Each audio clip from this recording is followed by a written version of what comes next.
Hello, hello tout le monde. Comment allez-vous? Est-ce que vous m'entendez? Salut Robo Sensei. Hello, hello. Nous nous retrouvons ce soir pour une critique live du film Abigail. On va la faire en ASMR. Jamais de la vie. Salut Mila, salut Dragoral. Hello Delirium Bear.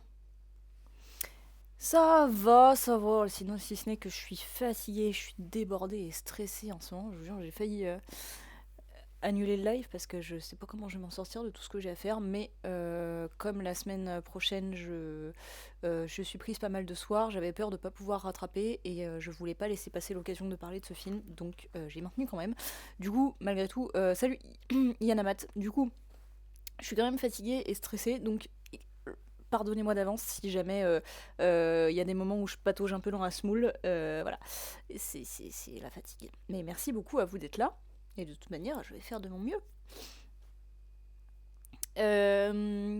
Quoi de spécial en ce moment? Sinon, avant qu'on commence, on a avancé, on a bien avancé sur Tomb Raider hier, sur le premier. On va pas tarder à finir. Je pense qu'au prochain stream, on finira le jeu et on commencera les niveaux bonus. Peut-être qu'on n'aura pas le temps de les finir, eux, ça je ne sais pas. Et on tardera pas à enchaîner sur le deuxième ensuite. Et il faut aussi que je trouve le moyen de jouer à Killer Clowns très vite. Voilà. Merci Robo Sensei. J'ai moi-même j'ai un thé au chocolat ici. Thé parfumé au chocolat qui est très bon. Ça fait comme du chocolat chaud mais en beaucoup plus léger. C'est très agréable. Ça me réconforter, ça me rebooster tout ça. Voilà, non, sinon rien de mieux, si ce n'est que, bah écoutez, je pense que quelle que soit la qualité de ce live, finalement, il vaut mieux être ici que devant sa télé ce soir. Donc voilà, merci, merci à vous et bravo, bravo d'être là, spécifiquement ce soir, hein, vu les programmes télé du moment. Donc, nous allons parler de Abigail, qui est un film dont j'ai déjà fait la critique sur écran large, oui, la meuf est en train de chercher littéralement le nom de son taf. Sur écran large, donc critique écrite si ça vous dit de la lire, voilà, bon, sachant qu'on va réaborder globalement les mêmes sujets, même si là on va s'étendre davantage. Ici, infusion à l'hibiscus et sang criminel de guerre, bravo Delirium Bear, les tisanes sang criminel de guerre c'est les meilleurs. Thé au chocolat, à cause de toi, je vais devoir investir. Eh ouais, Yanamat, c'est très possible, écoute. Non, je vais pas commencer à citer des marques et à faire la pub de. Voilà, bon, tu trouveras infusion au chocolat si tu cherches, enfin thé au chocolat, etc. Tu trouveras. Et c'est pas le premier que je goûte, et tous ne sont pas exceptionnels, mais celui-là, ma foi, il est quand même très réussi, c'est très bon. Bref. Trêve de bavardage. Oh là, ça commence, je vous ai dit que j'étais fatiguée. Bref, trêve de bavardage. Nous allons un petit peu parler de Abigail. Est-ce que déjà parmi vous, il y a des gens qui ont eu le temps de le voir, ce film? Parce que quand j'ai annoncé ce live, je voyais que certaines personnes l'avaient déjà vu, soit lors de projections de presse peut-être, soit lors d'avant-première, ou que sais-je. Parce que comme vous le savez... Ah, tu l'as vu, Mila? Ok, très bien. Comme vous le savez, sur ce genre de stream critique, on va spoiler. Hein, donc les gens qui ne l'auraient pas encore vu et qui ne voudraient pas se faire spoiler, pardon.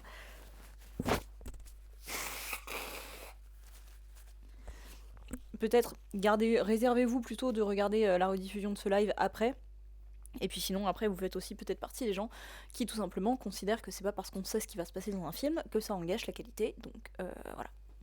Vu en VO et VF. Ah, tu l'as déjà vu 2 fois, Delirium Bear, la motivation. Parfait. Bon, bah écoutez, on va commencer. Donc, Abigail est sortie hier dans les salles françaises. Ok, Dragorol, très bien. Est sorti hier dans les salles françaises. C'est un film réalisé par Tyler Gillett et Matt Bettinelli-Olpin. Donc ces deux réalisateurs, moi j'adore leur précédent film Wedding Nightmare, Ready or Not en anglais, dont on va reparler au cours de cette critique parce qu'il y a beaucoup de parallèles à faire entre les deux films. Voilà, Wedding Nightmare, je vais l'appeler par son titre français entre guillemets. Sachez que j'en ai fait une analyse de mise en scène sur ma chaîne YouTube il y a quelques temps. C'est un film que je trouve vraiment très brillant, je l'aimais déjà beaucoup avant, mais en plus quand je me suis penchée dessus sérieusement pour faire mon analyse de mise en scène, j'ai fini par le trouver génial. Donc c'est des réalisateurs que je porte pas mal dans mon cœur. Dragoral, tu dis j'ai très en retard vu The Lighthouse hier et je m'en suis toujours pas remis. Eh ben écoute, figure-toi que moi j'ai acheté le DVD il y a longtemps et que je ne l'ai toujours pas vu non plus. Enfin du coup tu es en avance sur moi, voilà, j'avoue, je plaide coupable, j'ai toujours pas vu. Ça fait longtemps qu'il faut que je le rattrape. J'ose pas me lancer à chaque fois, mais il faut que je le fasse. Ah ouais, Wedding Nightmare, il faut le voir. En plus, c'est un film ultra fun, ben, c'est une comédie horrifique, on va en reparler parce que c'est le cas d'Abigail aussi. Voilà, Wedding Nightmare, je trouve ça vraiment brillant, donc je sais que ces réalisateurs font pas que des choses brillantes, parce qu'ils réalisent toujours à deux, euh, mais c'est des réalisateurs que je sais, enfin en tout cas que je suis persuadée d'être capable de faire de la très bonne mise en scène et des très bons films, parce que je trouve que Wedding Nightmare témoigne une véritable maîtrise de la mise en scène et de toute la signification qu'elle peut apporter à un film, à un scénario. Je sais pas si un jour j'arriverai à faire un live pendant lequel je ne serai pas enrhumée. T'avais rien lu avant d'aller voir le film? Très bonne surprise ici, confirmé parce que j'avais déjà émis Wedding Nightmare, voilà. Alors après Wedding Nightmare qui est sorti je crois en... Je vais regarder la date, je ne suis plus sûre de moi. Wedding Nightmare 2019, très bien. Ah oui c'est récent quand même. 2019. Les Matt Bettini, Lee Holpin et Tyler Gillette se sont non pas perdus, mais ils ont été recrutés par la franchise Scream, tout simplement, pour réaliser Scream 5 et Scream 6. Donc les deux derniers Scream en date. Vous le savez, je pense que vous les aimiez ou pas, sachant que moi je suis partisane de dire que ces films, ces deux Scream sont globalement mauvais, insultants sur plein d'aspects, mais que... Enfin, insultants envers la franchise, envers les premiers Scream, mais... Putain, c'est pas vrai. Qu'ils ont quand même de très grandes qualités.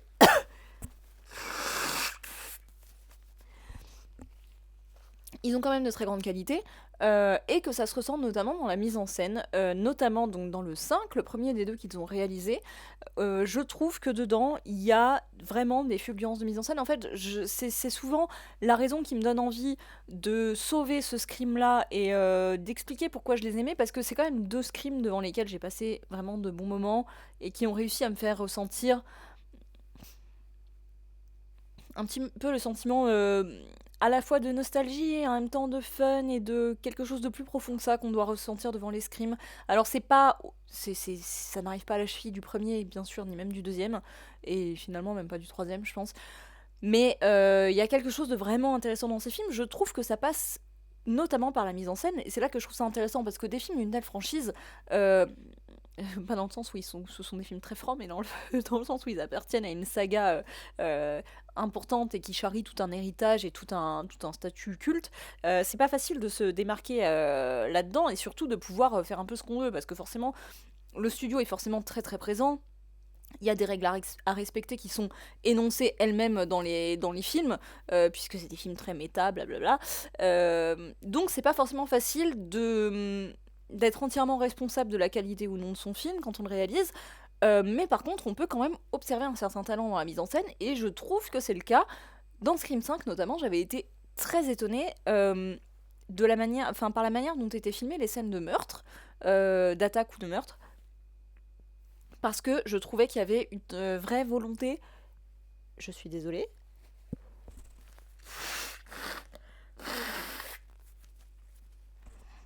Excusez-moi.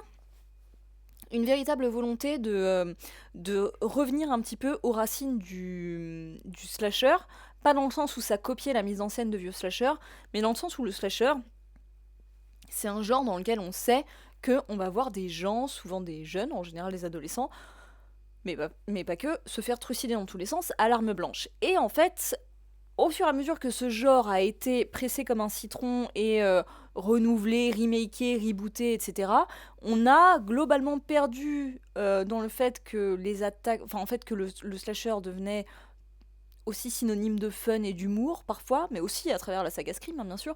On a parfois perdu la nature véritable de ce que c'était, de ce qu'étaient les attaques et les meurtres, en fait, dans les films.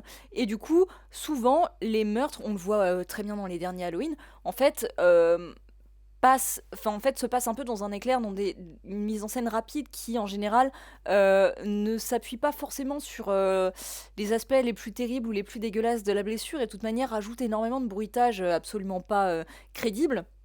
Et en fait, dénature un peu tout ça pour faire de ces attaques, en plus avec de la grosse musique, du son derrière, etc., dénature un peu ces attaques et ces meurtres pour en faire cette espèce d'objet de spectacle, de divertissement, qui est dans la culture slasher, hein, voilà, c'est pas inintéressant, je suis pas en train de critiquer ça en soi, mais dans le Scream 5, il y avait un côté voyeuriste et froid, mais que je trouve pas du tout mauvais, au contraire, dans la manière de filmer les meurtres avec très peu de bruitage en plus, avec des coups de couteau qui ont un bruitage relativement réaliste, ou pas de bruitage justement, dans mon souvenir. Hein. Et une caméra en fait avec des plans longs qui prennent le temps de montrer des blessures qui ressemblent à des vraies blessures et de vraiment prendre le temps d'observer un couteau qui pénètre dans la chair, le sang qui coule, etc. Et la douleur crédible des personnages qui est pas du tout dans le surjeu. Et en fait, dès la première attaque sur Jenna Ortega au début du film, et aussi beaucoup celle sur le meurtre de Dylan Minette plus tard dans le film, en fait, je me suis dit, waouh, merci beaucoup pour le follow Spooky Bully. En fait, je me suis dit, waouh, c'est fou comme ce film a les couilles, entre guillemets, de vraiment filmer la cruauté des meurtres. Vraiment, pas le simple fait, pas le spectacle de mettre des gerbes de sang partout et d'avoir quelqu'un qui, un instant, bouge et la seconde d'après ne bouge plus parce qu'il ou elle est mort. Mais vraiment d'aller chercher la douleur et le réalisme dans ses attaques. Alors que souvent, voilà, le slasher, c'est un genre qui a toujours un aspect un peu fantastique. En général, le boogeyman, il a quelque chose de fantastique. Aussi bien Ghostface, qui est une entité voilà, qui se passe, qui se transmet de génération en génération, que Michael Myers, qui est à peine humain. Voilà, il y a une dimension fantastique. Et du coup, là, on revient à quelque chose de terriblement organique et charnel et très... Ouais, très, très cruel, et j'ai trouvé ça... En fait, j'ai trouvé ça très fort dans ces scrims, surtout dans le Scream 5. Voilà, où on est vraiment genre... en fait, on prend pas plaisir à voir ces meurtres, on a l'impression de ressentir la douleur et de vraiment avoir conscience de cette idée d'arme blanche qui réellement transperce la chair et les muscles, et de comprendre ce que ça implique pour la personne qui les vit. Et donc, ça ne fait pas de ces films un chef-d'œuvre, c'est pas du tout la question. Mais toujours est-il que ça m'a conforté dans l'idée que même quand ils font des films qui sont plus ratés que Willy Nightmare, Betty Olpin et Gillette restent des réalisateurs que je trouve très intéressants, qui ont vraiment un art de la mise en scène qui m'intéresse. D'où que j'étais spécialement curieuse, évidemment, de découvrir Abigail.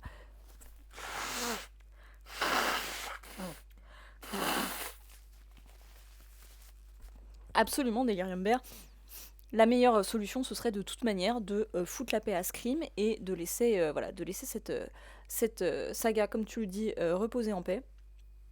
Mais ça, après, moi, globalement, j'ai un peu du mal avec les sagas et avec les suites de manière générale. Donc si, pourtant, j'aime beaucoup le Scream 2. Il y a quand même des choses géniales dedans. Et j'aime aussi le 3, puis j'aime le 4. Et même, je disais, j'aime plutôt le 5 et le 6 aussi. Mais la vérité vraie, c'est que tout irait mieux si, en fait, on était resté au premier, qui se suffit à lui-même. Mais bon. Dragora, tu dis, et je trouve qu'on parle assez peu des FX make-up artistes qui font un travail de dingue pour ce genre de scène. Ah oui, alors. C'est vrai. C'est vrai. C'est vrai, ce serait d'autant plus intéressant qu'aujourd'hui, on sait à quel point, dans le cinéma hollywoodien, mais pas que, il y a quasiment plus jamais de faux sang sur les plateaux. Et tout le sang aujourd'hui au cinéma, ou presque, est vraiment fait de manière numérique. On se rend pas compte à quel point, en général, le sang qu'on voit à l'écran est numérique. Et en même temps, il y a forcément aussi une part de... Enfin oui, déjà, ce serait intéressant d'avoir un focus effets spéciaux sur ce type de FX, du coup, plutôt que d'avoir des focus sur comment on fait les costumes des super-héros, ou comment on fait les avions dans Top Gun, et quelle est la barre, du coup, de maquillage là-dedans, comment est-ce que c'est préparé, comment est-ce que... Voilà. Surtout que là, on va voir des images d'Abigail dans mon petit diaporama, il y a quand même du sang par moment, qui est forcément du make-up, et où est-ce que le FX commence, où est-ce qu'il termine, etc. Ce serait...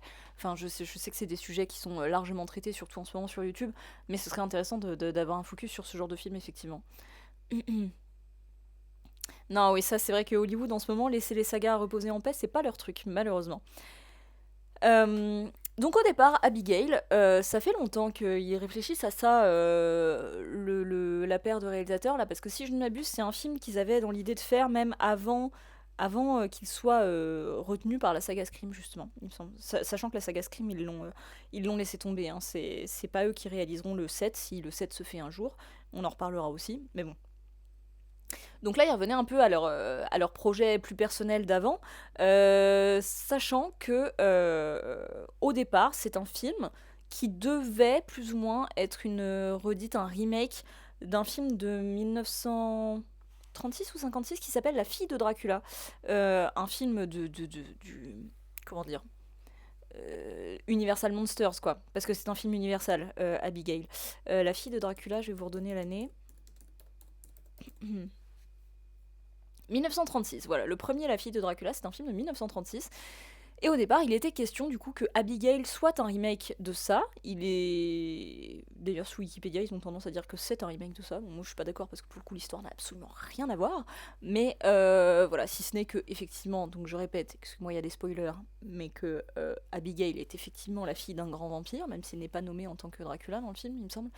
Euh, donc au départ, voilà, ça devait être un remake, et en plus, comme c'est un film Universal qui voulait faire ce remake de son ancien film, l'idée était en fait de intégrer Abigail au fameux projet de Dark Universe dont vous avez peut-être entendu parler. Le Dark Universe, en fait, c'est quelque chose. C'était un projet d'univers étendu que voulait développer Universal. Vous connaissez tous les projets, enfin tous les univers étendus qui se développent depuis un certain nombre d'années, Marvel, DC et plein d'autres. Et Universal voulait donc faire leur Dark Universe basé sur les remakes de films des Universal Monsters, en fait, qui ont connu leur grande période dans les années 30, 40, etc. Comme parmi les Universal Monsters, alors j'ai toujours peur de confondre d'en confondre certains avec la Hammer, mais vous avez en gros la momie, vous avez du Dracula, vous avez du Frankenstein. Il y en a qui sont à la fois la Hammer et à la fois le Universal Monsters. Mais chez Universal, vous avez aussi l'étrange créature du lac noir. Bref, vous avez plein de bestioles de ce genre-là. Et l'idée a été donc pendant un temps de réussir à créer un univers étendu, donc interconnecté, avec des remakes de ces films-là. Donc c'est pour ça que, par exemple, c'était ce que voulait au départ initier le film Dracula Untold, qui est sorti en 2014, je crois, avec Luke Evans. Voilà, ça devait être au départ un petit peu le coup d'envoi, il me semble, du Dark Universe. C'était aussi le cas pour La Momie, avec Tom Cruise, qui est sorti en 2017.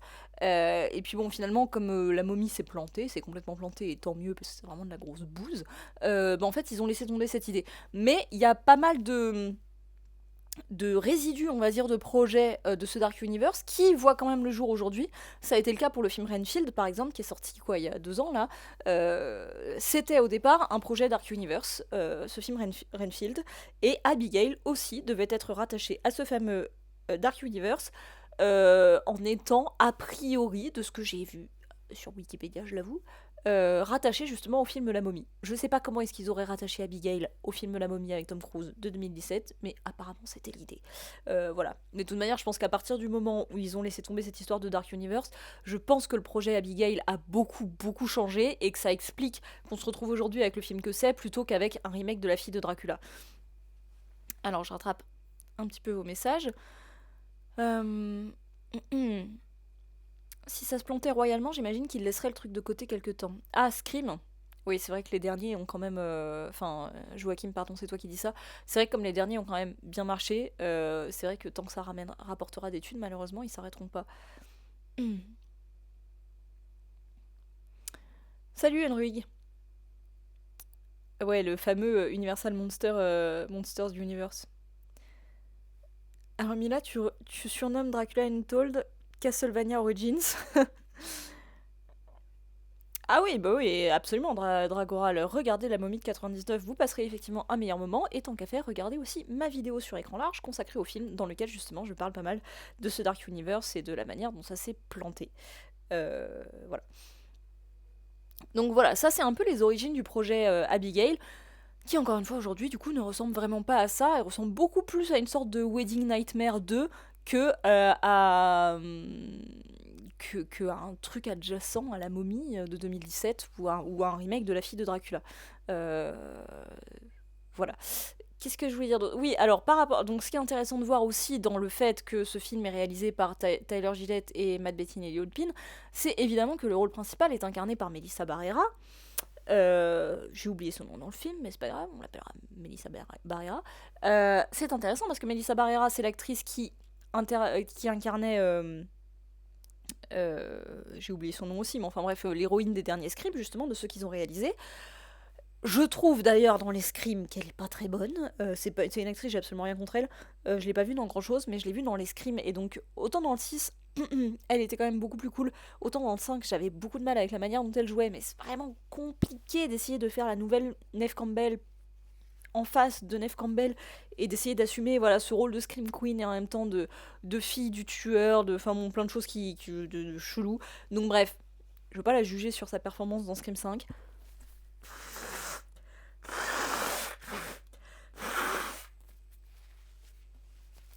Je suis vraiment désolée. Pardon, je suis vraiment désolée.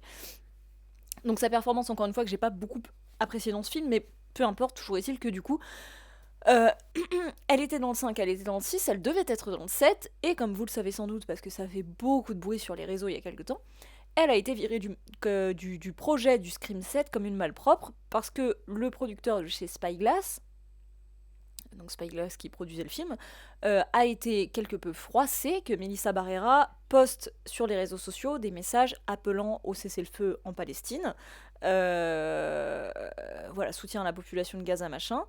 Et donc en fait, elle s'est voilà pour cette prise de position, elle s'est faite virer comme une malpropre. Jenna Ortega, alors même si c'est pas officiel, même si soi-disant il y avait d'autres excuses, elle a quand même aussi quitté le projet tout de suite après, donc on se doute que c'était par soutien, on n'est pas sûr, mais voilà. Voilà, et effectivement, comme ça a été mentionné dans le chat, contrairement à Neve Campbell, qui elle, au contraire, s'est empressée de rempiler, justement parce que, comme ils avaient plus leurs héroïnes, ils se sont retournés vers celles à qui jusque-là, ils refusaient un salaire décent. C'est pour ça qu'elle n'est pas dans le 6. Donc bref, sacré sac de nœuds, mais alors du coup, c'est amusant que Melissa Barrera se retrouve là. Je pense pas que ce soit parce qu'elle a été virée de Scream que Matt Bettinelli-Olpin et Tyler Gillette se soient dit bon vas-y on la prend dans Abigail. En vrai je pense que c'était signé avant, j'en sais rien mais je pense. Mais du coup voilà c'est amusant de la retrouver chez eux parce que manifestement ça a collé entre eux et du coup c'est intéressant justement de l'avoir retravaillé avec eux dans un cadre beaucoup moins figé et beaucoup moins régulé on va dire, beaucoup moins cadré que celui de Scream.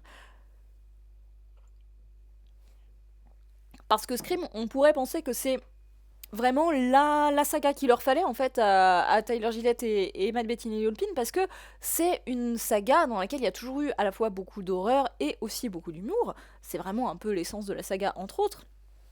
Et du coup, après avoir vu Wedding Nightmare, c'était évident que c'était des choix de réalisateurs plutôt pertinents.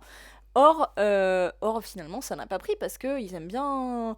Parce que finalement, comme on le voit aujourd'hui avec Abigail, en fait, ils ont un modèle eux-mêmes assez précis du type d'histoire qu'ils racontent, avec un type de décor assez précis aussi, un certain nombre, enfin un certain type de péripéties qui s'enchaînent, et avec un certain soupçon de folie qui est finalement maintenant on s'en aperçoit très caractéristique d'eux et donc pas forcément hyper adaptable à d'autres à des histoires qui sont pas les leurs tout simplement donc voilà d'où que voilà ça a potentiellement enfin ça n'a pas donné de chef-d'œuvre sur Scream et que là avec Abigail on va en parler plus longuement évidemment de ce qu'on pense du film mais bon c'est pas un chef-d'œuvre mais c'est quand même beaucoup plus intéressant que Scream en tout cas c'est beaucoup plus marrant et on ressent beaucoup plus de liberté il y a un côté alors le budget d'Abigail n'est pas j'ai plus exactement les chiffres en tête mais j'avais regardé il est pas tellement inférieur à ceux de Scream on est vraiment dans la même échelle de budget et pourtant on a l'impression de sentir tellement plus d'indépendance et de liberté chez Abigail que dans Scream donc c'est quand même plutôt positif. Euh, je pense que même la momie 3 est mieux que celui avec Cruise. Oui, c'est très possible, effectivement. Pourtant, c'est compliqué, hein, la momie 3. Mais ouais, j'ai pas revu celui avec Tom Cruise, mais en fait, j'en ai absolument aucun souvenir, si ce n'est que c'était ridicule. Ah oui, elle s'appelle Joey dans le film Melissa Barrera. Très bien, merci de ce rappel. Donc bref, tout un tas d'éléments pour lesquels j'étais hyper curieuse de découvrir Abigail, en plus évidemment de son pitch et de ce qu'on avait vu en termes d'images et de bande-annonce. Voilà. Donc, pour rentrer un petit peu dans le vif du sujet et de mon avis que je vous encourage bien sûr à enrichir et à enrichir du vôtre tout simplement dans le chat, nous allons passer sur le film en lui-même. Hello Cranimalette, ça va? Écoute, nous nous apprêtons à entamer la critique de Abigail. Enfin, ça fait déjà un moment que je parle parce que je faisais des prémices sur différentes choses. Alors, Cranibalette qui vient de se manifester dans le chat. C'est une créatrice incroyable, je vous en ai déjà parlé. Je vous en ai déjà parlé parce que tout simplement, elle a réalisé ma poupée vaudou que voici. Oh là, elle est décoiffée. Voilà, ma poupée vaudou. Excusez-moi. Hein. Elle dormait en fait, donc un petit peu décoiffée. Voilà ma poupée avec un petit perfecto en faux cuir, comme j'aime en porter, ainsi que des patins à roulettes, car le derby, et même le logo de ma chaîne dans le dos. Donc incroyable. Oui, elle a une fausse bouche dans l'arrière de la tête. Voilà. Et Cranny Ballette, elle fait plein de trucs. Donc n'hésitez pas avec ce même pseudo à aller la voir, aller voir ce qu'elle fait sur Instagram, etc. Parce qu'elle fait des maquettes, des costumes, enfin des tas et des tas de choses. Donc, et toujours dans un thème plus ou moins horrifique. Donc n'hésitez pas à aller voir ce qu'elle fait. Ah, ce film te hype très fort. Alors je préviens juste Cranny Ballette et ceux qui sont arrivés entre temps que, encore une fois, on est sur une critique avec spoiler. Donc voilà, soit ça vous dérange pas d'être spoilé, soit vous pourrez toujours regarder le replay une fois que vous aurez vu le film.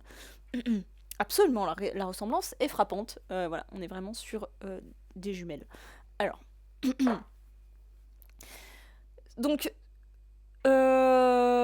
Donc pour parler du film, alors ce qui est intéressant de voir, déjà c'est là qu'on va commencer à parler de beaucoup de parallèles avec Wedding Nightmare, c'est qu'on revient sur ce modèle de... donc on est dans un manoir de riches, un manoir qui va devenir un lieu assez labyrinthique, un petit peu à tiroir, dans lequel on a l'impression qu'on découvre sans cesse des nouvelles pièces, des nouvelles ailes, que tout est un peu... qu'il y a des passages secrets un peu partout. C'est moins exploité que dans Wedding Nightmare, mais ça l'est quand même. Et donc une sorte bah ouais, un manoir qui devient une arène en fait, dans laquelle on va se cacher, utiliser des choses pour se défendre, pour se battre, où les personnages vont vraiment devoir jouer et composer avec le décor en fait pour s'en sortir. Et voilà, ça c'est une formule qui reprennent complètement de Wedding Nightmare et qui a l'air d'être vraiment leur truc. Il y a un peu de ça aussi dans les Scream, pas complètement de la même manière, mais voilà, il y en a un peu. Je suis désolée, vraiment, j'ai le nez bouché, c'est infernal. Donc, bon, ça, moi, c'est vraiment déjà, en général, un type de décor que j'aime beaucoup. Alors, c'est vrai que, en voyant ça, je vais changer de photo un petit peu de fond, histoire qu'on voit d'autres choses que cet arrière-plan. Est-ce que... Voilà. Quand les personnages arrivent, déjà, je me suis dit, allez, let's go, trop bien, ce genre de décor. Après, c'est un peu le genre de truc qu'on voit dans les à couteau tiré, dans Hercule, dans tous les Hercule Poirot, dans un peu tout ce genre de film qui fonctionne sur une sorte de murder party, en fait, de système de murder party. C'est archi rabâché, ça l'est d'autant plus ces dernières années que, voilà, comme je le disais, on a les films de Rian Johnson, on a les nouveaux Hercule Poirot malheureusement de Ken Branagh. On a le Wedding Nightmare et compagnie. C'est quelque chose qu'on voit beaucoup et en même temps c'est quelque chose que j'adore, donc je ne m'en lasse pas. Donc déjà quand ça commence, voilà, quand ils arrivent dans ce manoir et que il est annoncé qu'ils vont rester enfermés là-dedans toute la nuit et que toute l'histoire va se passer là-dedans, moi déjà j'étais en mode génial. Donc ça plutôt qualité pour moi, encore une fois, c'est très rabâché, mais c'est pas grave. Ah non, c'est pas Elon Musk au milieu. Mon Dieu. On n'est pas à l'abri qu'un de ces quatre qui veuille devenir acteur, mais c'est pas Elon Musk. Effectivement, comme le dit Mila, c'est Kevin Durant, Durand, je sais pas comment le prononcer, qui est un acteur qui a une tête incroyable et en fait qui marche vachement bien dans ce film. Salut Dianou... Pardon. Dianouche Cathy. Merci d'être là. En fait, cet acteur, il a une tête vraiment de grand méchant. En fait, il a une tête très très bizarre parce que il a des yeux extrêmement clairs qui ont l'air un peu fous, on va dire. Et du coup, il a vite fait, dès qu'il veut imprimer un regard de psychopathe, en fait, enfin dès qu'il veut donner l'impression d'un regard de psychopathe, il le fait vachement bien. C'est complètement le cas dans 3h10 pour Yuma d'ailleurs de James Mangold. Je suis archi fan de ce film. Dedans, il est trop bizarre, il est trop malsain dedans. Et donc, il a ce regard de psychopathe, et en même temps, il est très grand, il est très imposant, et en même temps, il a ces espèces de lèvres très retroussées, très charnues, qui ont un côté plus sensuel, du coup, plus... Je sais pas. Enfin, il a cette espèce il a un visage avec un mélange bizarre, et du coup, ce personnage lui va comme un gant, parce que à la fois, il fait la grosse brute, qui doit être capable d'un peu toutes les cruautés, et qui en même temps est vraiment un peu con et parfois un peu sensible, et, et du coup il a cette espèce de mélange comment dire, qui lui va hyper bien, enfin que lui en tout cas interprète très très bien, et je pense que justement le personnage, mais on va en reparler parce que le casting est vraiment assez au poil, le personnage fonctionne aussi vraiment parce que c'est lui qui l'interprète, et qui l'interprète de cette manière, et qui apporte vraiment ses particularités à lui. Alors, je rattrape vos messages. Même si c'est très le crush sur Kevin Durant ici, ça a été un plaisir de revoir Catherine Newton, que je trouve qui est le plus grand ressort comique du film. Ah ouais, tu trouves? Ah, c'est marrant, moi, c'est un personnage que je trouve un peu transparent pour le coup. Enfin, je trouve que tout le monde est bien dans son rôle, hein, on en reparlera encore une fois. Je trouve que tout le monde est bien casté, tout le monde apporte des choses et tout, et c'est cool. Après, son personnage à elle, pour le coup, je l'ai trouvé un peu accessoire, c'est pas la seule, hein. Mais, ok, non, mais intéressant.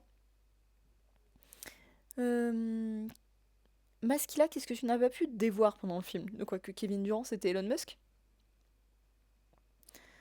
On le voit jamais assez. Ah, c'est vrai qu'il est très second couteau, Kevin Durant. J'ai jamais tellement vu le personnage principal, il en a peut-être fait, mais.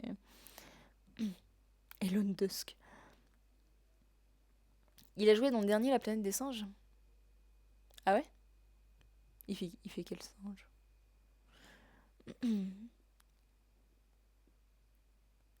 Ah ouais, non, La planète des singes, non, c'est clair que. Ouais, non, j'ai pas adoré du tout le dernier. Pas du tout. Mais je te rejoins, huis clos plus vieux manoir, je signe direct. Bah ouais, pareil, ça franchement, c'est vraiment le genre de. C'est comme le pitch de genre une famille déménage, arrive dans une maison et il commence à se passer des trucs étranges. Moi, ça. Enfin, c'est les deux pitchs que vous pouvez me ressortir, mais 5 fois par jour, je n'en aurais jamais marre, je ne serais jamais lassée. La moitié du temps, ça annonce une grosse merde parce que c'est trop facile et que tout le monde l'a déjà fait et que c'est archi déjà vu et que c'est compliqué de faire des choses nouvelles à partir de ça. Je m'en fous. À chaque fois, j'y vais. Je ne peux pas résister à ça, ça me fait trop envie à chaque fois, et parfois ça donne des choses géniales en plus.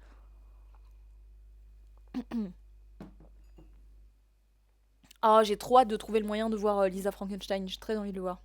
Avec effectivement du coup Catherine Newton aussi.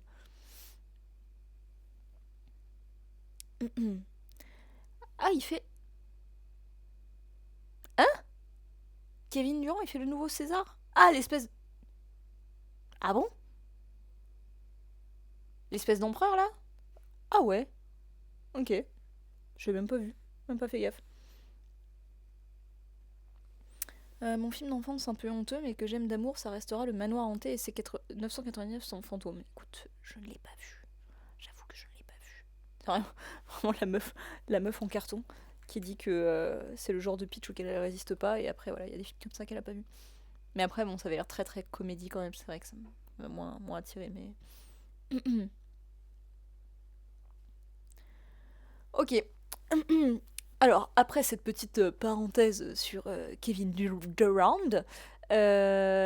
donc j'en reviens, voilà. Alors, le concept de la Murder Party, encore une fois, c'est complètement Wedding Nightmare, et il y a quand même beaucoup de choses, excusez-moi, je me raquille en live, euh, de Wedding Nightmare qu'on retrouve dans ce film, et c'est un peu l'un des problèmes du film, c'est qu'en fait, il est très redite d'un film qui est meilleur en fait. On sent que les réalisateurs se font à la fois complètement plaisir dans le fait de revenir justement à un univers qui leur correspond davantage, qu'ils ont eux-mêmes plus ou moins créé, et en même temps ils arrivent pas du tout à faire aussi bien non plus. Donc c'est un peu bon, genre on est content pour vous les gars, on s'amuse, c'est cool, et en même temps faudrait pas oublier de bosser non plus quoi. Delirium Bear, tu dis Melissa Barrera fait le taf. Je sais pas si c'est l'écriture de son personnage ou vraiment son travail d'actrice, mais je la trouve un peu en dessous des autres, qui en plus sont très hauts en couleur. En fait, le problème c'est... Alors, comme je le disais en entrée enfin, tout à l'heure, c'est vrai que Melissa Barrera, jusque-là, j'ai pas eu la preuve encore que c'était une excellente actrice. C'est une actrice que je trouve intéressante, que je trouve pas mauvaise. Enfin, je l'ai trouvée mauvaise dans le Scream 5, où vraiment, là, elle me posait pas mal de problèmes. Je trouvais qu'elle était très en dessous de Jenna Ortega et de tout le monde. Mais encore une fois, le personnage était vraiment pas facile.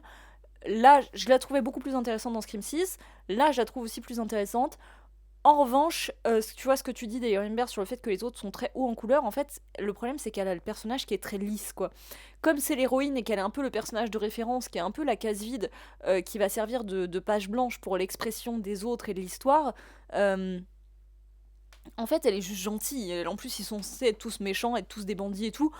Elle est globalement juste gentille, elle a des motivations qui sont louables, voilà. Donc c'est un personnage avec lequel, au scénario, il n'y a vraiment pas de risque qui est pris, et du coup, bah, oui, elle joue ça comme une gentille à l'américaine, quoi. Donc malheureusement, elle a très très peu d'aspérité.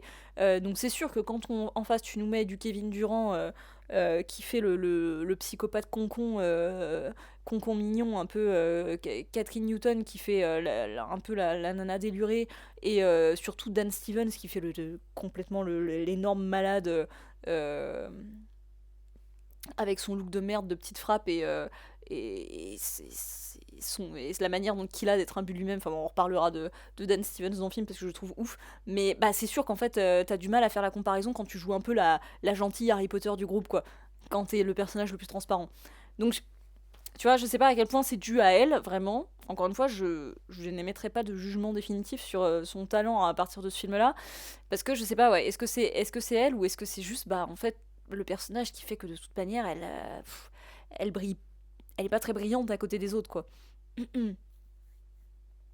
Oui, c'est ça, c'est le compas moral du groupe, absolument. D'accord, Dianouche Cathy, pardon, c'est ça. On route for her, mais pas non plus à fond. Non, mais c'est un peu. Effectivement, ils sont pas tous si méchants que ça. En fait, il y en a très peu qui sont des vrais méchants, mais en fait, déjà parce que c'est compliqué. Quand tu fais un film comme ça où t'es censé un peu t'attacher aux personnages, un peu en avoir quelque chose à faire de ce qui leur arrive, si tu les présentes comme des énormes psychopathes avec absolument rien à récupérer, que t'es là juste pour les détester, toi tu vas pas du tout en tant que spectateur suivre le même parcours émotionnel que si justement tu les trouves un peu touchants d'une manière ou d'une autre, ou qu'au moins ils te font rire, tu vois. Donc oui, non, finalement c'est pas des vrais méchants, mais c'est pour ça aussi que finalement ça sert dans le film, en fait, la manière dont ça se retourne, le moment où on passe de c'est eux la menace, c'est eux les méchants, au moment où en fait, bah, en fait c'est juste des proies. C'est vraiment accentué par le fait qu'on s'aperçoit qu'en plus, enfin qu'on s'aperçoit du fait qu'en plus ils sont relativement inoffensifs et qui sont pas très méchants. Ouais, le personnage d'Angus Cloud, c'est vrai que on s'en fiche un peu. Alors lui, du coup, c'est triste, malheureusement, c'était son dernier rôle, parce que du coup, l'acteur, comme vous le savez sans doute, est décédé, malheureusement. Moi, je suis même pas sûre que j'avais vu dans autre chose avant, donc c'était un peu genre, j'ai vu le film, j'ai regardé le casting et tout, je me suis dit, ah, bonjour, au revoir. Vous êtes déjà mort, monsieur, c'est très regrettable à ce si jeune âge, c'est très triste.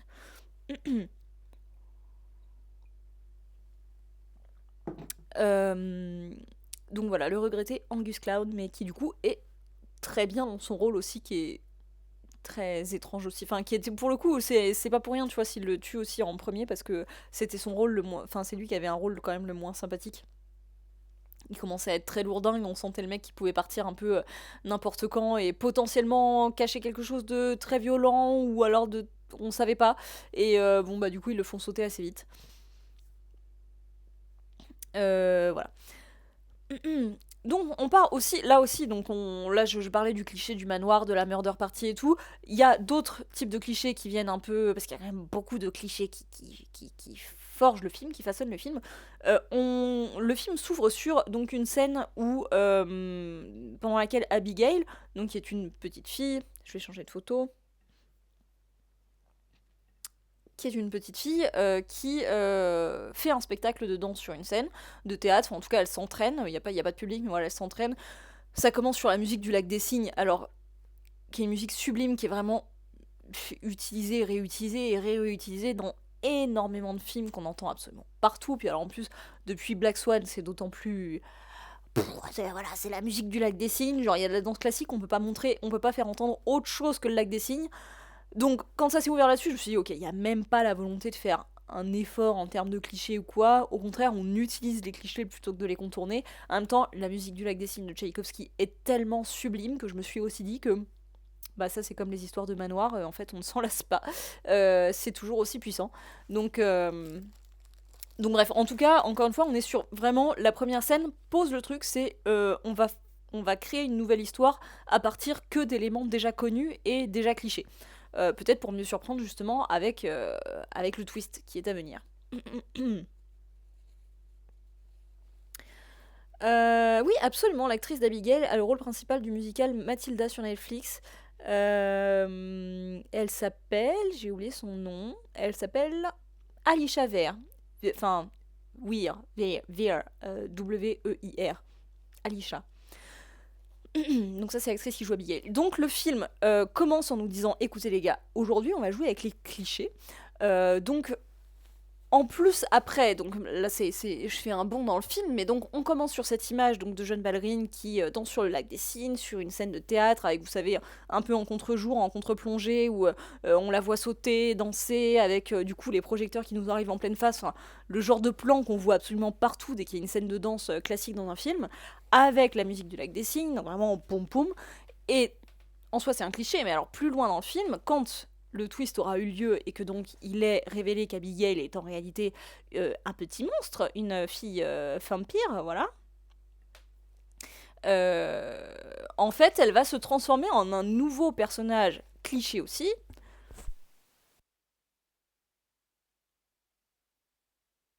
Parce que je ne sais pas vous, mais moi, quand j'ai vu ce personnage, enfin le personnage d'Abigail dans sa forme vampirique, ça m'a rappelé très très fortement deux autres types de personnages. Alors c'est vrai que déjà, la représentation de la ballerine, de la petite ballerine innocente, de la petite fille tout habillée en rose et blanc avec le chignon bien serré et tout, pervertie de manière horrifique, c'est déjà quelque chose qui est assez classique en soi, il me semble. Mais, mais en fait, moi, ça m'a énormément rappelé la ballerine de la cabane dans les bois. Je sais pas si vous vous rappelez. Ah, c'est vrai que j'ai pas prévu de photos dans mon diaporama, c'est dommage. Dans la cabane dans les bois, attention, spoiler, pendant les 10 prochaines secondes pour les gens qui ne l'auraient pas vu, à la fin, à un moment donné, les personnages donc, se retrouvent dans un sous-sol dans lequel il y a énormément de monstres de films d'horreur différents qui se retrouvent, et donc qui se retrouvent face à une petite ballerine habillée en rose et blanc avec un petit chignon qui fait à peu près la taille et qui semble avoir l'âge d'Abigail, et la gamine se retourne, et en fait, elle a le visage, elle a pas de visage en fait, c'est une bouche béante remplie de dents, voilà, qui prend tout le cercle de sa tête, comme ça fait un peu comme un monstre des sables là dans... C'est pas dans un Star Wars qu'il y a un monstre où il y a plein de dents comme ça, ou c'est dans Jason et les Argonautes, je me rappelle plus. Bref, elle a tout le visage, voilà, qui est juste une grosse bouche béante avec plusieurs rangées de dents. Et du coup, difficile quand on voit Abigail de pas penser à cette image qui a été très marquante dans la cabane dans les bois, parce que même si cette petite ballerine, on la voit très peu dedans, euh, c'est une image qui a été pas mal reprise parce qu'elle était marrante, parce qu'elle était marquante, et la cabane dans les bois, c'est aussi une comédie horrifique. Donc ça se répond beaucoup en fait ce type d'imagerie. Donc pour moi c'était ça ressemblait à une référence. Je sais pas à quel point ça peut être vrai, mais voilà, pour moi, on était vraiment sur la réutilisation d'une image déjà existante. D'autant que vous avez des plans comme, que je retrouve la bonne photo, comme celui-ci, qui rappelle beaucoup un autre film, alors qui est beaucoup moins connu pour le coup, mais qui s'appelle Livide, qui est un film français réalisé par Alexandre Bustillo et Julien Maury, qui est donc là aussi un couple de réalisateurs, enfin une paire de réalisateurs qui réalisent des films d'horreur ensemble, et ils ont donc réalisé Livide, alors qui est un film, alors je suis vraiment désolée s'ils font un tour par ici, mais vraiment un film que je n'aime pas du tout, du tout, du tout, mais dans Livide, il y a quand même comment dire, un concept hyper intéressant, un potentiel fou. Ça se passe aussi dans un manoir hyper glauque, gloomy et tout, avec des jeunes qui là aussi viennent perpétrer, enfin entrent par effraction dans ce manoir. Je crois qu'ils viennent voler des choses, il me semble, puis ils se retrouvent enfermés dans ce manoir. Donc on est sur des prémices assez ressemblantes, et ils arrivent à un moment donné dans une salle où ils s'aperçoivent qu'en fait il y a une ballerine qui semble être un véritable corps de petite fille. Donc c'est pareil, avec un tutu rose et blanc et un chignon, dans les cheveux bien serrés en chignon, qui est là comme un pantin désarticulé exposé sur la scène. Et au bout d'un moment, elle va se mettre à danser. Enfin bref, dans le film, on comprend aussi que c'est également une petite ballerine vampire. Donc vraiment, quand on se retrouve face à ce genre de scène et face à ce genre d'imagerie, pour moi, on est vraiment dans, encore une fois, la redite de choses qui ont déjà été explorées par le cinéma d'horreur.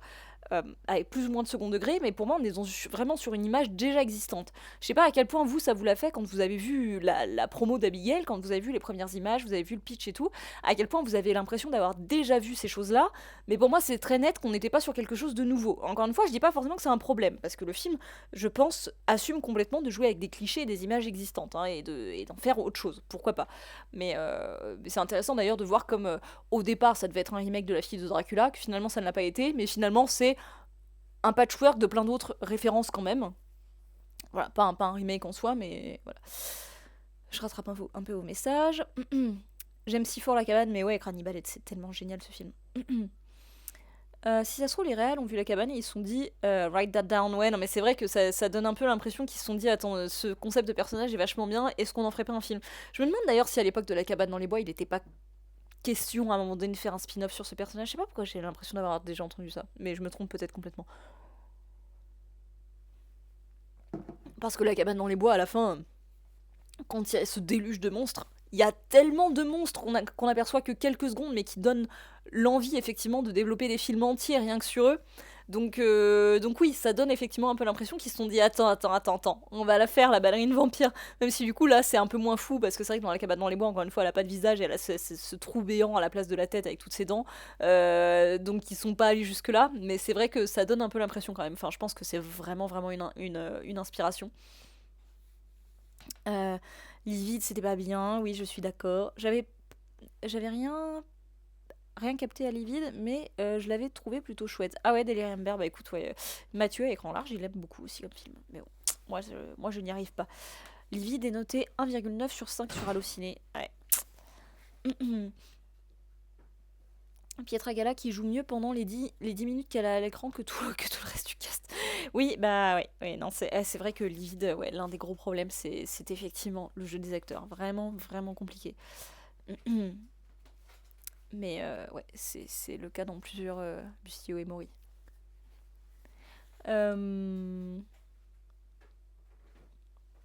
Kill ce screen, ça me fait penser à Pennywise dans Ça 2. C'est vrai qu'il y a un peu de ça aussi, ouais.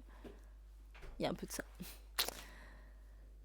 Oui, il y a le rip-off de Pinhead dans La Cabane dans les bois. Et surtout, dans La Cabane dans les bois, il y a le Merman, là, le Triton. Oh là là, qu'est-ce que je rêve de voir un film sur cette créature. En même temps, son apparition, justement, en coup de vent, elle est tellement parfaite dans le film que est-ce que ça gâcherait pas tout d'en faire tout un film? Je ne sais pas. Mais bref, regardez La Cabane dans les bois. Ou revoyez La Cabane dans les bois, c'est incroyable. Bref, tout ça pour dire que donc, pour moi, Abigail est quand même globalement une redite de beaucoup de choses qui ont été faites. Enfin, quand je dis redite, c'est pas dans le sens où ça se contente de juste plagier, c'est pas du tout l'idée. Mais en tout cas, on est vraiment sur la réutilisation consciente, il me semble, voulue, de choses, d'imagerie horrifique qui existent dans le cinéma notamment. Salut Romain. Écoute, pas de souci, juste encore une fois, je répète pour toi et pour les gens qui sont arrivés en cours de route que nous sommes sur un live avec spoiler. Je sais, je suis désolée, le film n'est sorti qu'hier, vous n'avez pas eu beaucoup de temps pour le voir, mais je n'aurais pas pu faire ce stream la semaine prochaine et je ne voulais pas rater l'occasion de parler de ce film. Donc voilà, encore une fois, ceux qui n'ont pas envie de se faire spoiler, sachant qu'encore une fois, le fait d'être spoilé ne veut pas forcément dire que les qualités du film ne vous parviendront pas, donc c'est peut-être pas grave. Mais toujours est-il que si vous avez envie d'éviter les spoilers, sachez que le replay de ce live sera dispo sur Twitch quelques jours, puis ensuite sur YouTube.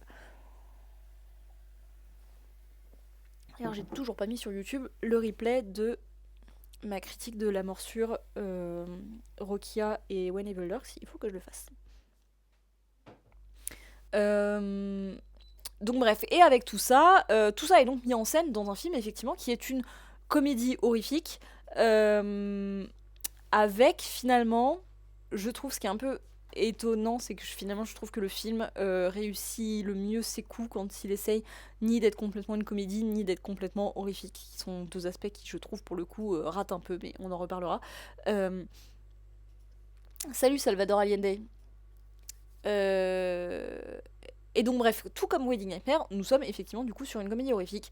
D'où que je pense que l'utilisation justement de clichés et de choses déjà vues dans le cinéma d'horreur est d'autant plus voulue et consciente parce que dans Wedding Nightmare aussi, hein, c'était globalement des thèmes qu'on avait déjà vus, parce que je pense qu'il y a vraiment une volonté du coup de s'amuser avec des choses déjà vues et de les redire de manière du coup, enfin d'en tirer un petit peu une sorte de sève comique, et un second degré, parce que je pense que Matt Bettinelli, Olpin et Tyler Gillette, comme avec Scream, Scream c'est de toute manière une saga qui oblige à faire ça quelque part.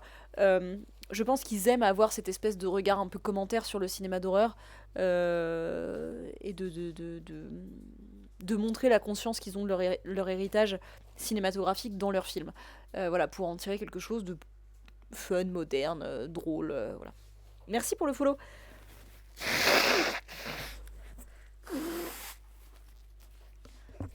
Désolée, j'avais oublié de remonter mon micro au moment où je me mouchais. Bref. Bon appétit tout le monde. Alors après, malgré tout, donc malgré ce présupposé, enfin ce postulat très fun et engageant de Abigail, que je trouve, enfin voilà, qui est plutôt pas mal tenu, hein, encore une fois, tous les aspects cool de l'utilisation du manoir comme décor hyper polyvalent, presque mouvant, enfin un peu personnage, etc. Ça, ce sera tenu tout le long du film. L'espèce de discours un peu justement sur les images clichés, ça aussi, ça va revenir tout au long du film. Enfin, les qualités que j'ai évoquées là, ou en tout cas les choses qui sont engageantes vis-à-vis du film, elles sont là tout le long du film, et ça en fait du coup quelque chose qui est plutôt fun et drôle et agréable à regarder. Mais là, on va se pencher un petit peu sur les problèmes quand même, parce que c'est quand même pas un film qui marche sur tous ces aspects, loin de là. Première chose que j'ai trouvé vraiment dommage dans sa narration, c'est le twist. Parce qu'en fait, on dirait pas comme ça, parce que dans toute la promo d'Abigail, aussi bien la bande-annonce que les photos qui sont sorties, etc., en fait, il est évident que Abigail est effectivement un monstre, est effectivement une petite fille vampire. Or, le film construit vraiment la chose pour que quand Abigail révèle être en fait la réelle menace du film, c'est vraiment fait pour que ce soit un twist. En fait, et c'est-à-dire que. Et en fait, ça arrive super tard dans le film, genre au bout de peut-être facile 40 minutes, je pense. Et pendant les premières 40 minutes, on pense effectivement que du coup, les ravisseurs sont plus ou moins les méchants, que Abigail. Alors, même si bon, on peut se douter de certaines choses quand on connaît le cinéma des réalisateurs, quand on sait qu'on est sur une comédie horrifique, etc. Mais globalement, on pense que Abigail est une gentille petite fille, tout à fait innocente, qu'ils ont enlevée, donc ils l'enlèvent pour une demande de rançon, et que eux, c'est plus ou moins les méchants, et qu'en fait, la menace, c'est eux sur elle.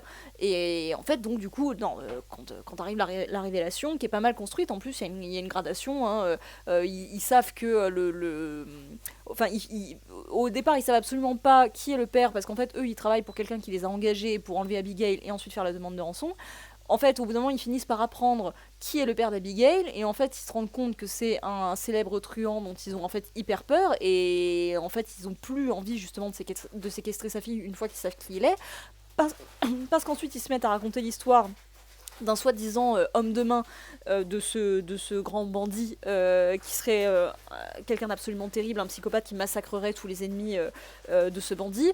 Donc ils ont d'autant moins envie, et puis au bout d'un moment, en fait, il est révélé que le soi-disant homme de main de ce bandit qui coupe la tête à ses victimes et qui massacre tout le monde, c'est en réalité Abigail.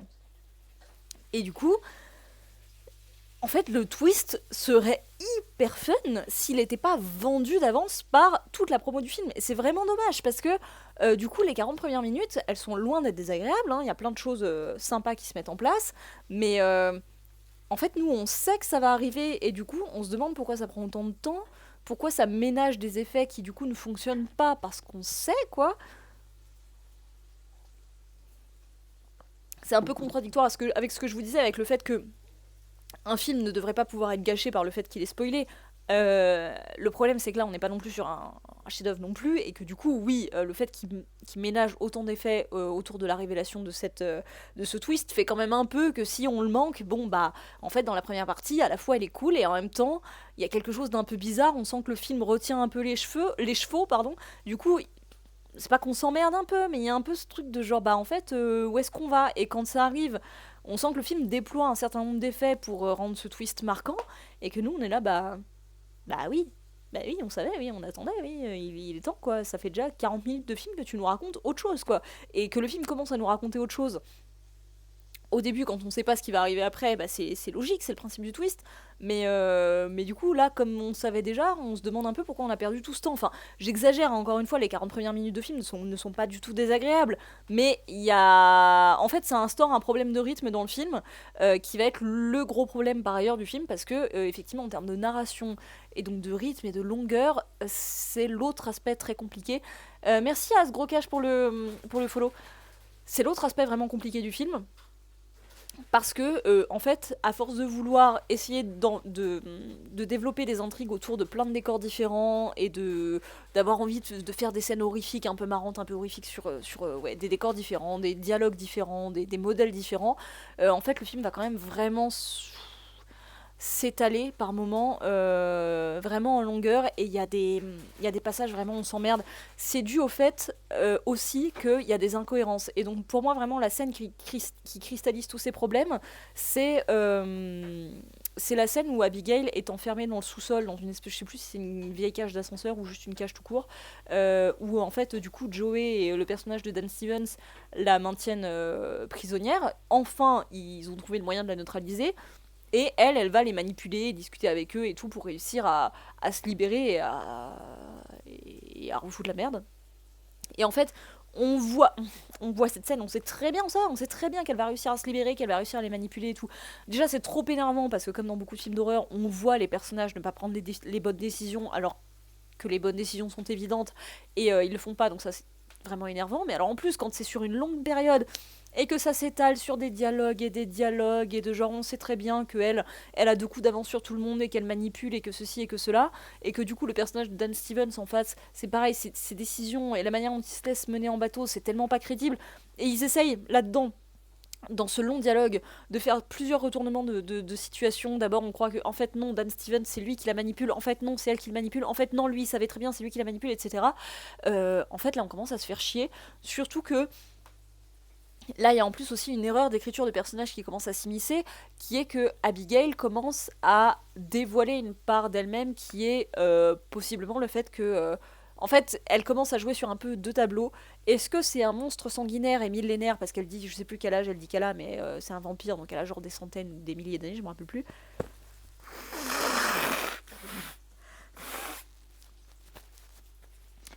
Donc un monstre sanguinaire et millénaire, ou enfin centenaire, et qui en fait n'a plus rien d'une petite fille.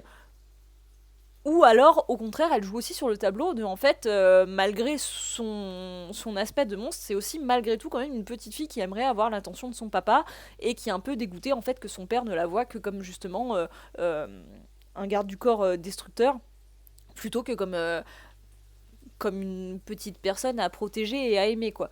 Et là, du coup, en termes d'écriture de personnage, ça devient très brouillon pour elle. Ça devient brouillon sur la manière dont les autres personnages la perçoivent aussi, et sur, bah, en fait, ses intentions à elle, et les dialogues deviennent un peu laborieux. Bref, à ce moment-là, je trouve que ça devient vraiment long, et que vraiment, on s'emmerde un peu, et c'est dommage. Parce que vraiment, le film aurait pu comment dire, économiser ce genre de scène. Je pense qu'ils auraient pu simplifier et être beaucoup plus efficaces, avec du coup peut-être moins de subtilité, mais bon, après le film n'est pas non plus là pour être hyper subtil, donc je trouve ça dommage. Voilà.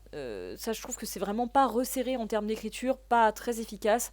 C'est très dommage. Là encore une fois, je m'attarde sur l'exemple de cette séquence là en particulier, mais, ça se ressent dans pas mal d'autres séquences. À un moment donné, ça devient vraiment long, où vraiment on ne fait que attendre le final, on se doute un peu de ce à quoi ça va ressembler, et ça n'arrive pas. Bon, le film réserve encore quand même quelques surprises, mais bon. Euh, voilà. Qu'est-ce que je voulais dire à ce sujet? Ah oui, puis aussi, autre problème, c'est que en fait, comme ça s'étire en longueur, le film en fait n'arrive plus à choisir entre faire peur, enfin ou dégoûter ou ce qu'on veut, et faire rire. Et bien sûr qu'on peut faire les deux, et que c'est génial quand un film réussit à effrayer et à faire rire. Le problème, c'est que là, il arrive, à force de pas choisir, il arrive à faire ni l'un ni l'autre, je trouve. C'est-à-dire que on a un sourire aux lèvres tout le temps, parce que c'est amusant tout du long, mais c'est jamais vraiment drôle non plus. Wedding Nightmare, il y a des scènes qui sont vraiment drôles, ou des répliques qui sont, des situations qui sont tellement cocasses en soi. Je dis pas que vraiment vous tapez sur les cuisses et que vous êtes mort de rire et tout, mais il y a des choses qui sont vraiment, qui sont quand même vraiment étonnantes, vraiment fun, ouais, vraiment drôles, quoi. Et d'autres situations qui sont aussi quand même très stressantes et très angoissantes. Là, on a ni l'un ni l'autre. C'est pas assez drôle pour être vraiment une comédie, pour vraiment assumer le côté comédie, pardon. Et en même temps, c'est pas non plus, ça prend pas au trip non plus. Donc, donc en fait là voilà, plutôt que de réussir à marier les deux éléments, en fait il se perd un peu entre les deux et n'arrive complètement à faire ni l'un ni l'autre. Il y arrive un peu, hein, ça reste une comédie horrifique et tout ce qu'on veut, mais pas très efficace ni sur un aspect ni sur l'autre, et c'est vraiment dommage. Et donc c'est aussi pour ça que que le ressenti est si long finalement, parce qu'en fait si on se marrait plus ou si on avait plus peur, ben ce serait beaucoup plus, en fait on s'emmerderait moins tout simplement. Je rattrape un peu vos messages. Pop, pop, pop. En fait, les bandes annonces du film ont foutu en l'air l'effet du twist. Bah oui, complètement, absolument, Romain.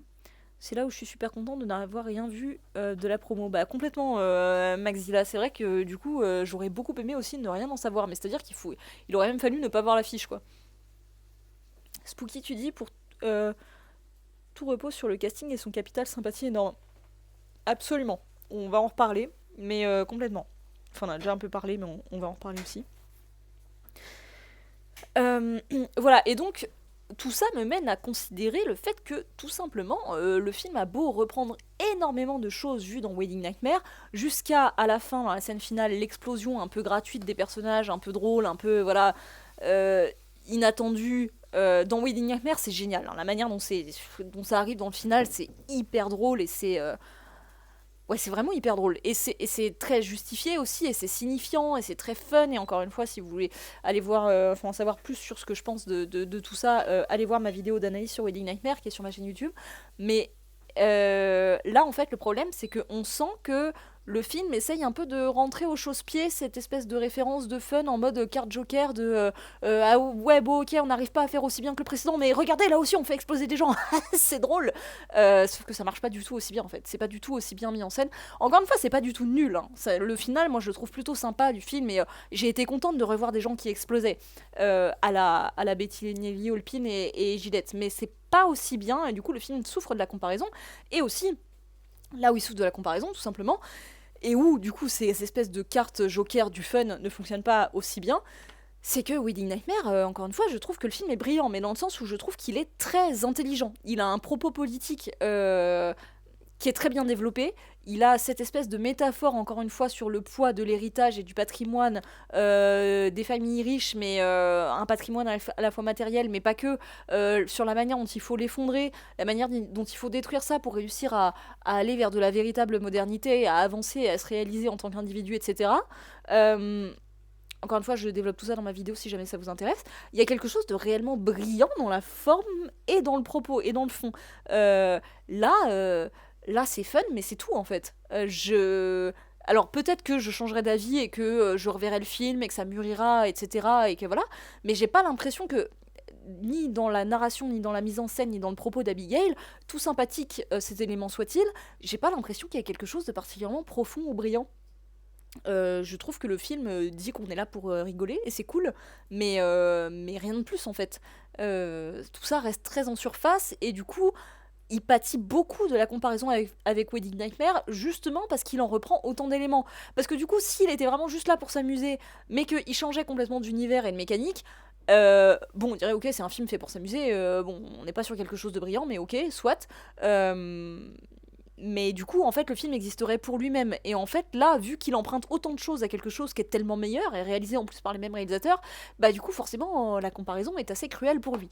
On a l'impression que je suis en train de descendre le film, c'est pas le cas, encore une fois, j'ai vraiment passé un bon moment, et évidemment que je suis cliente de ce genre de choses, et c'est un film pour lequel j'ai de l'affection, vraiment. Mais voilà, il faut être sincère aussi avec les vrais problèmes qu'il a, et je pense que c'est... Voilà, que ça tient en grande partie à ça. Dianouchkati, tu dis, et encore, je trouve ça longuette, on dit que dans Wedding Nightmare, on se doute qu'ils vont mourir, mais pas comme ça. Ah oui, tu veux dire le moment où ils explosent et tout. Ouais, mais le timing du final est vachement moins bien géré, ça c'est sûr aussi. Et pourtant, il est fun, moi j'aime vraiment bien la scène finale.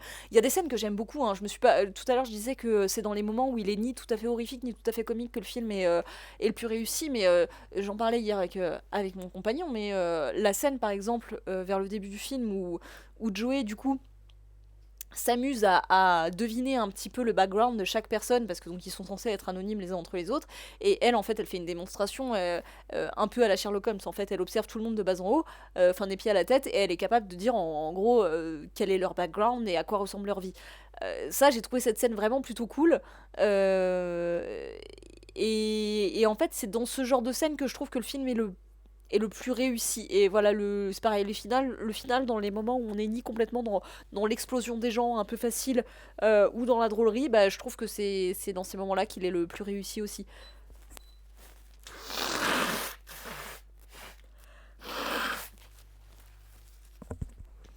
Excusez-moi encore.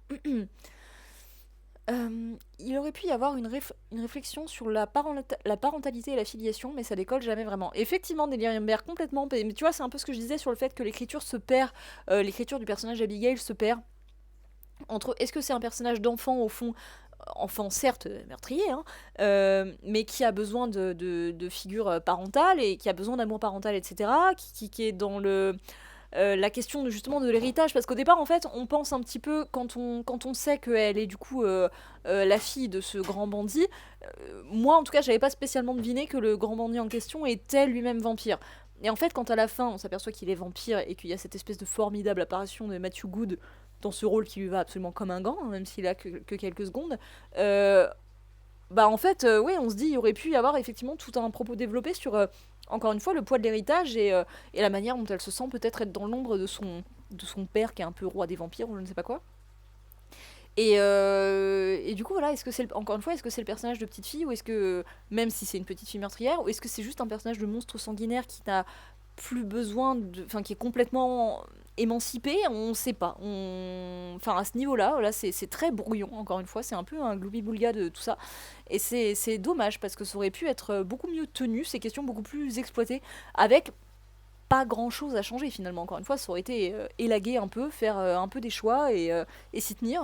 Donc ouais, je trouve que c'est dommage, ça manque un peu de boulot sur l'écriture à ce niveau-là. C'est dommage. Euh, Bref. Donc ça c'est un peu mon avis général sur le film avec voilà les qualités et les défauts. C'est vrai que j'ai beaucoup souligné les défauts, mais les qualités en fait j'ai pas énormément de choses à vous en dire. Si par contre du coup voilà il faut revenir sur le casting parce que les qualités j'ai envie de dire c'est les choses qu'on aime tous. Encore une fois j'ai dit l'utilisation des décors, l'apparition de Matthew Good et alors du coup ça m'amène sur le casting, mais parce que, comme quelqu'un le disait dans le chat, si ça fonctionne aussi bien, c'est aussi parce que le film est vraiment porté par l'interprétation des acteurs, qui sont tous cool, fun. Donc on a déjà parlé de certains, mais alors on s'est pas tellement arrêté sur Dan Stevens. Il se trouve que je ne suis pas insensible au charme de Dan Stevens, comme beaucoup de personnes. Mais qu'est-ce que c'est fun de le voir dans ce genre de rôle. Surtout que comme beaucoup de gens, moi je l'ai découvert en jeune premier romantique dans Downton Abbey. Et, et là, le voir jouer ce type vraiment imbuvable, imbuvable dont on sait pas très bien quelle direction il va prendre. En plus, ce que j'ai aimé, c'est que au départ, on se demande, comme c'est un peu la tête d'affiche avec Melissa Barrera, on a l'impression que va potentiellement y avoir un love interest entre eux parce que dans un merci doctrice pour le follow, ça va. Dans un film comme ça où vous avez plein de personnages qui sont enfermés en huis clos en fait dans un manoir et on sait qu'on va y passer toute la nuit, en général il y a souvent des sous-entendus de love interest qui se plaquent là-dedans.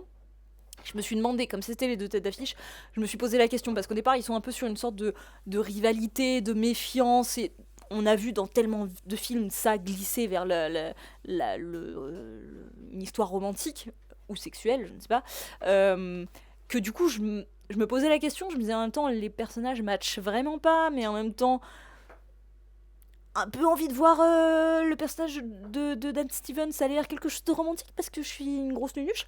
Et en fait, pas du tout. Alors du coup, ça entraîne un autre défaut, ce qui est que le personnage de Melissa Barrera a une sorte de pseudo love interest avec un personnage dont j'ai oublié le nom, qui est archi secondaire et qui va mourir très vite et qui sert à rien. Donc ça, c'est pareil, genre poubelle, ce truc-là, fallait l'enlever, ça sert absolument à rien. Et en même temps, du coup, c'est hyper plaisant de se dire que cette direction dont on pensait que le film allait l'emprunter au début, en fait, pas du tout, et que ces personnages vont vraiment se détester du début à la fin, et même vouloir s'entretuer. Et qu'en fait, Dan Stevens, il devient juste horrible, en fait. Parce qu'au départ, on pense vraiment que ça va être un peu une sorte de référence, que ça va être le mec aussi qui va connaître une sorte de rédemption, parce que... et merci, une chambre à soi pour le follow. Qui va connaître, ouais, une forme de rédemption, en tout cas, qui va révéler une part plus gentille de lui, plus douce. Enfin, en tout cas, moi, j'avais cette impression. Encore une fois, j'étais peut-être complètement biaisée par le fait que je veux l'épouser. Mais quel duo de BG sur la photo. Oui, absolument, Captain Jean. Surtout Dan Stevens. Delirium Bear, tu dis, il aurait pu y avoir une...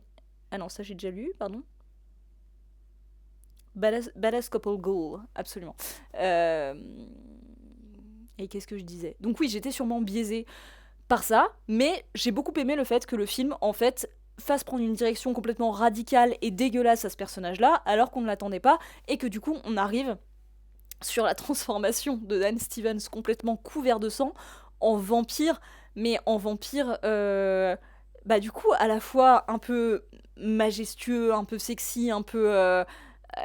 bah en fait hyper cool dans son image et en même temps vraiment une pure tête à claque de merde et dont on ressent la nécessité de le tuer tout de suite maintenant pour pas qu'il massacre tout le monde et du coup effrayant en même temps qui dégage quelque chose de tellement énervant parce qu'il est vraiment dans l'ego boursouflé et il abandonne toutes les pistes de réflexion ou d'amendement qu'il avait pu esquisser jusque-là dans le film et du coup tu découvres Judy de la Midinette Spooky, voilà, tu la reverras souvent.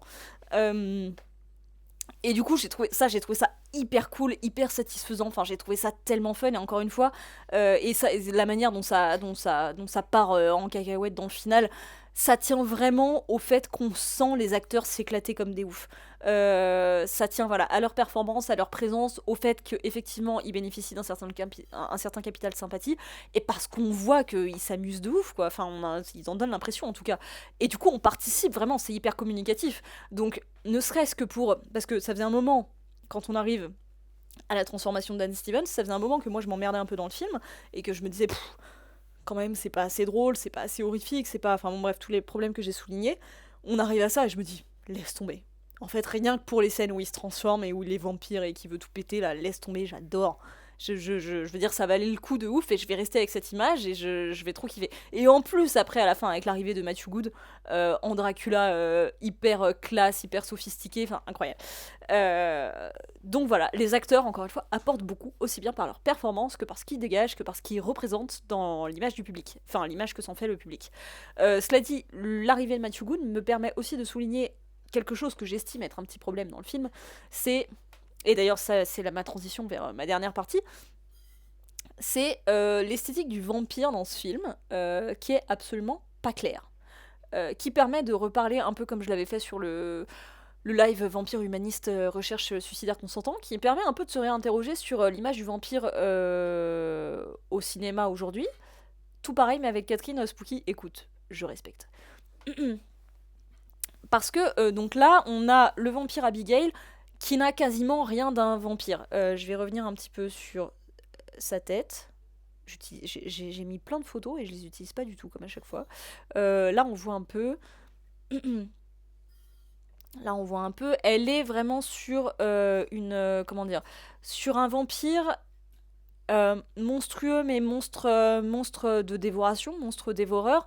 Un peu comme je l'avais écrit dans ma critique, un peu monstre total, c'est-à-dire qu'elle est surpuissante, elle sait tout faire, elle peut massacrer tout le monde, alors même si elle s'amuse à faire des petites figures de danse en même temps qu'elle massacre les gens, à danser avec les corps à qui elle a coupé la tête et tout. En fait, c'est un peu con, mais le choix des dents, c'est toujours très intéressant dans la manière dont on représente les vampires au cinéma, je trouve, parce que au moment où les vampires ont commencé à apparaître en littérature gothique, etc., notamment donc chez Bram Stoker avec Dracula, mais aussi avec Carmilla chez Sheridan Le Fanu avant, il est dit... Alors, je crois que dans Carmilla, je suis plus sûre, mais je crois qu'il est même pas fait mention de dents pointues, je suis pas sûre. Dans Dracula, il est fait mention de dents pointues, si je ne m'abuse. Il faudra que je révise mes dents de vampire. Mais il n'est pas précisé que ce sont les canines qui sont pointues.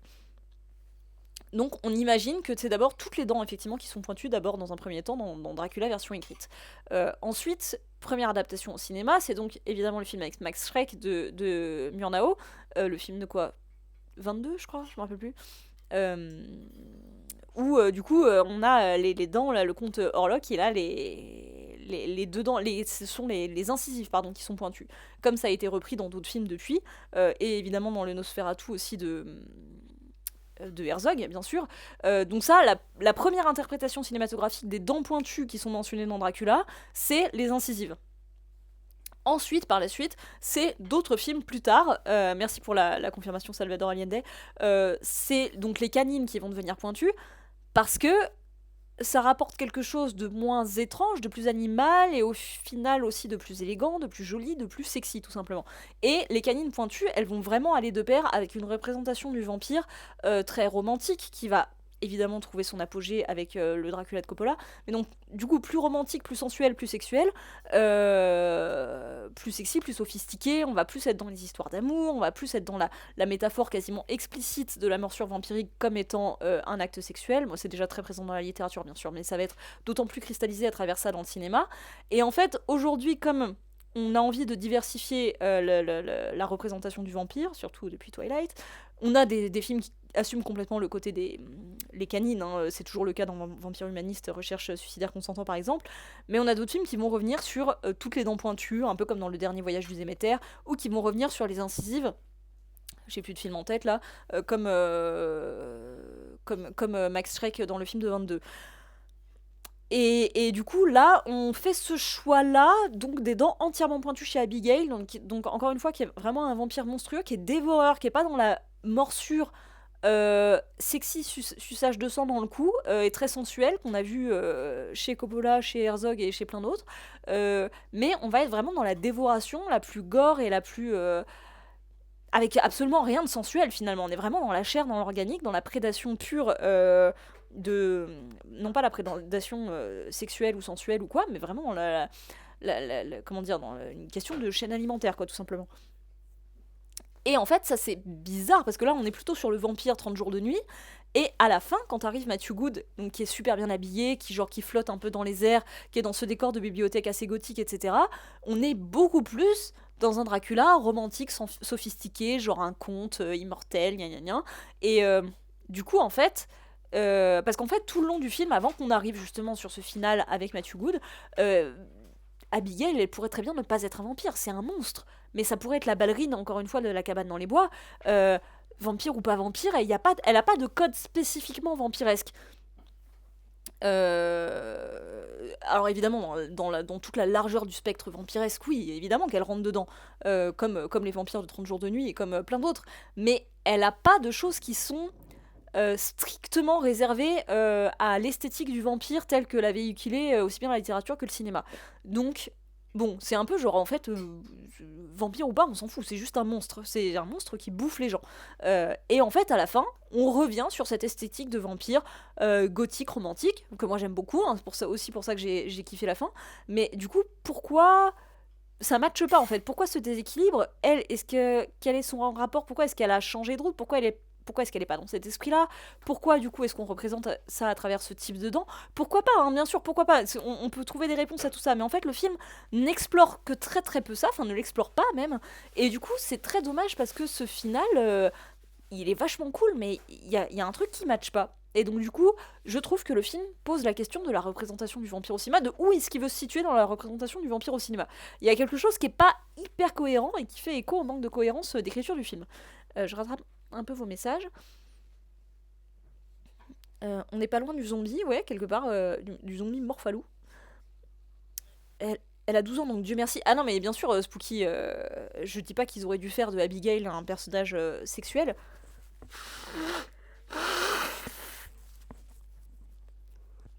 Mais l'implication des enfants dans le vampirisme, même dans des œuvres qui font du vampirisme une métaphore de quelque chose de sexuel, il y en a dans Dracula, il y en a dans Carmilla, il y en a dans Entretien avec un vampire.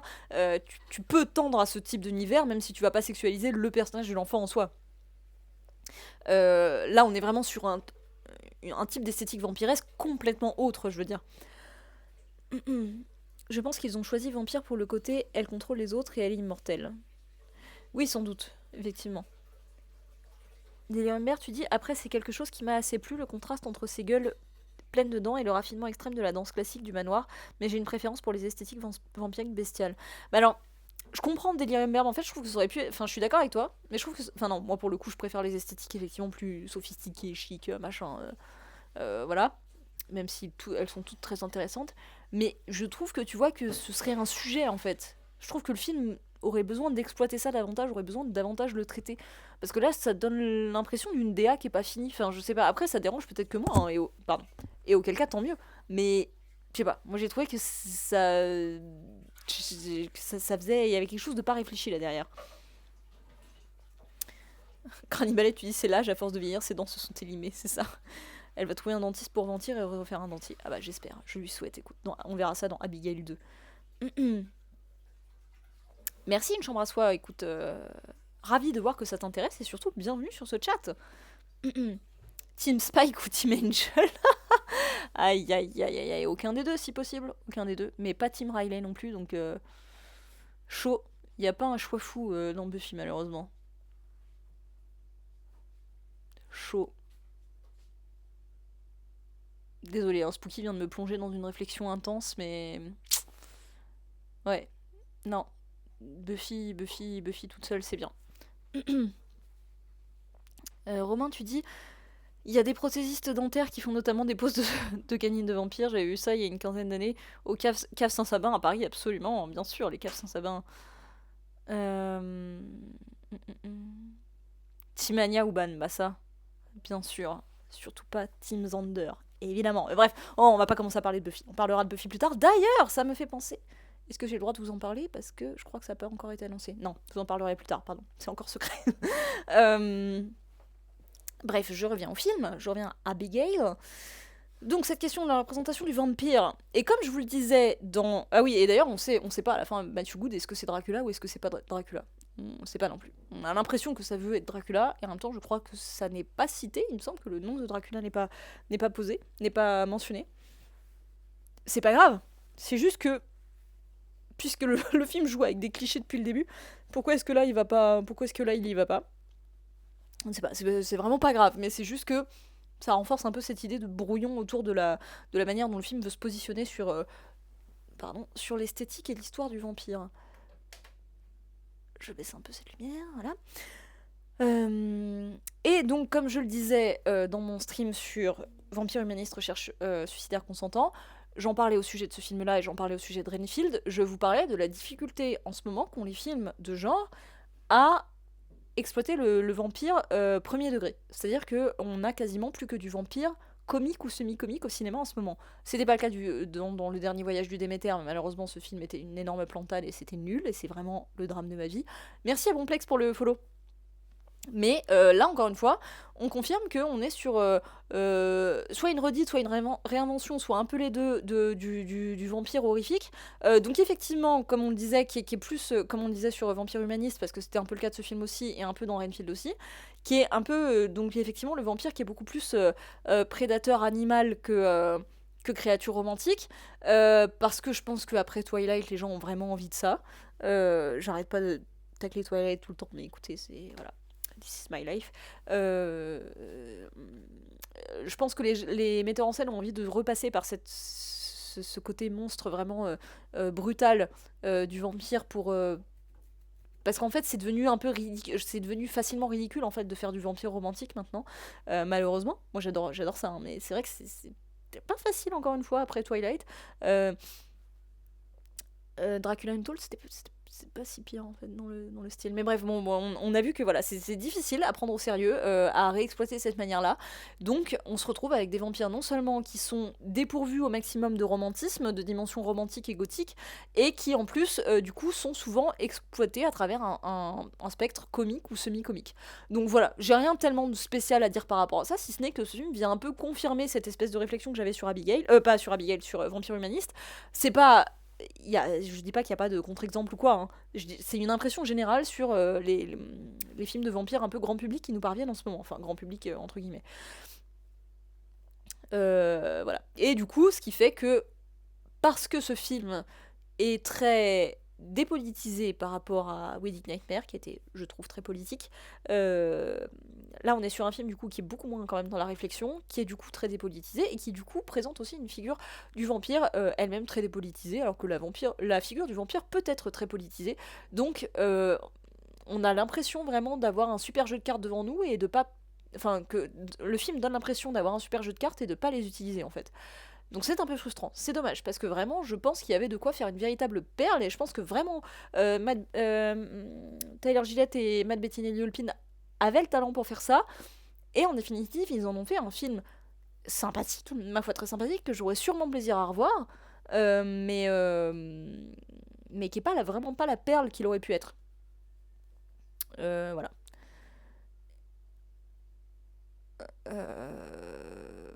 Voilà.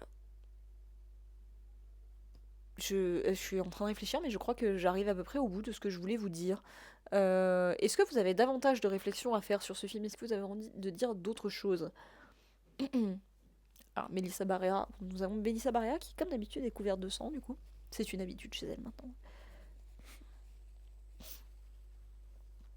Et c'est une habitude aussi, du coup, par définition, chez les héroïnes de ces deux réalisateurs.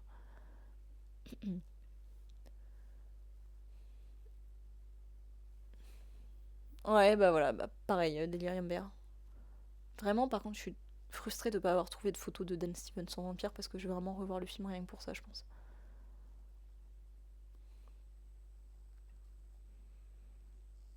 Je vous fais défiler des images pour le plaisir. Hein. Enfin, vous les avez déjà vues, mais j'avais pas laissé longtemps.